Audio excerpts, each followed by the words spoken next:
Hey, and welcome to Ridexdrive, and today we're at Motorcycles of Charlotte in Charlotte, North Carolina, checking out the Bmw F900R.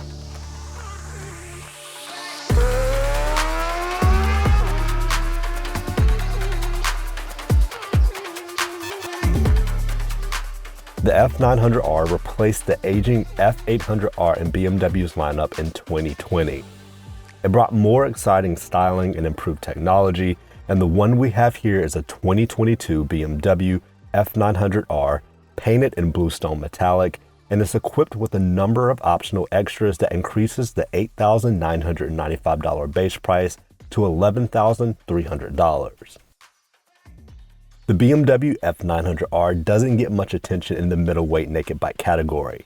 Bikes like the Yamaha MT-09, Triumph Street Triple R, and Ducati Monster attract much more attention. But with the base price that undercuts all of those bikes by a decent margin, I believe it's mostly the lack of heritage and design that hurts the F900R.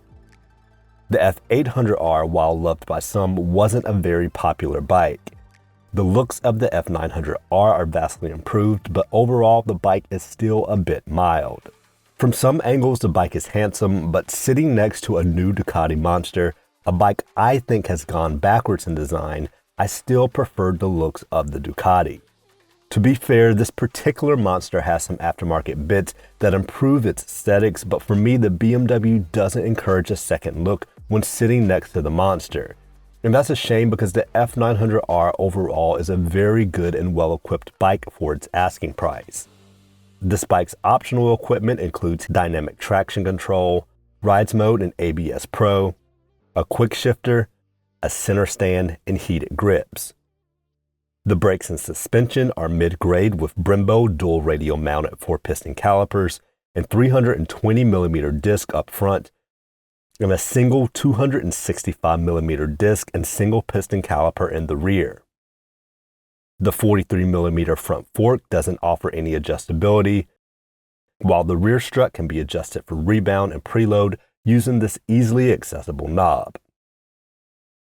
The F900R has a 59.7-inch wheelbase and a 32-inch seat height, although seat heights ranging from 30.3 to 34 inches can be had.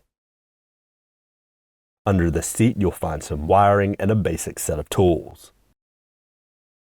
The display is one of the best around, with the ability to adjust a number of different settings in BMW's Pro Display. The handlebar controls are typical BMW, the menu buttons, scroll wheel, and light controls are on the left, and ignition controls and mode adjustability are on the right. But where the F900R really shines is when you hop on it and take it for a ride.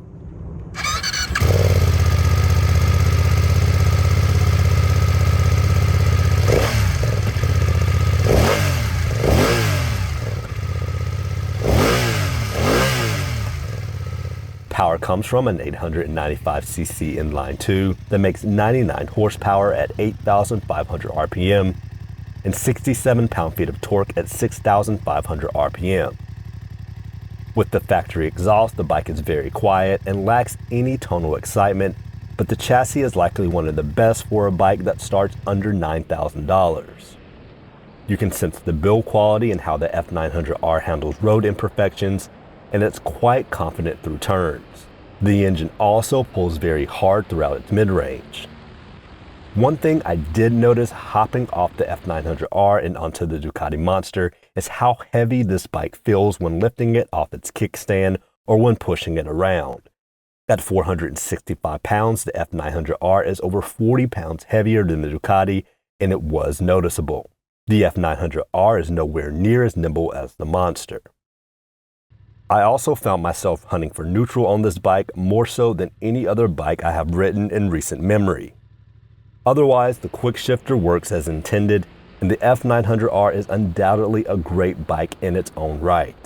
However, when compared to the competition, there are much more exciting options to be had, including the Ducati Monster. I've always felt BMW doesn't put enough passion into their naked bike offerings as they do with something like the S1000RR or their adventure bikes. Even the G310 GS grabs my attention more so than this bike. But either way, none of that takes away from the fact that on its own, the F900R is an incredible value. It's well built, confident, has a punching engine, and wouldn't leave you wanting in terms of features for a bike at this price point. So if you're in the market for an affordable naked middleweight with mature sensibilities, and you're not interested in all the overly sporty personalities that most bikes in this class like to portray, then the BMW F900R may be the bike for you. Thanks for watching, and thanks to Motorcycles of Charlotte for letting us spend some time with this bike. Be sure to subscribe if you enjoyed this video and leave a comment below. You can also find us on Instagram at Ridexdrive.